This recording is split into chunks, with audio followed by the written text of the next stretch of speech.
السلام علیکم ورحمت الله. امید د ټول ملګري بخیر وي. یو ځل بیا د نوې ویډیو سره د ټول نه اول خو دا خبره چې نن موسم ډېر زبردست دی، ځکه چې اسمان شین وچلېدو نن، خو بیا هم په غرونو باندې تاسو وریځې کتلی شو. خو نن بس داسې وریځ وه چې ته وایم چې غرمه پکې ډېر تیز و، مطلب ښه و نن. او خلکو کروندې شروع کړي دي، پټي کاري هغه یې هم لیټ کړل. او داسې صورتحال دی.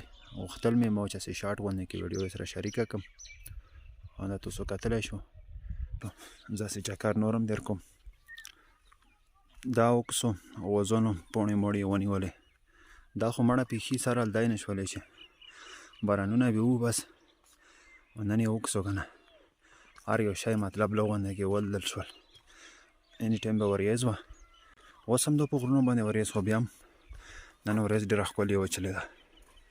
او داسې څه ورځې چې وچلېږي نو دا هیلوکاوې میله اشنا شي، ځکه چې بارانونه ډېر پرې وشول. دا تاسو کتلی شو څومره ښکلېدلی شي دا هر څه. غرمه هم بس په لوېدو دی، مازدیګري ټایم دی.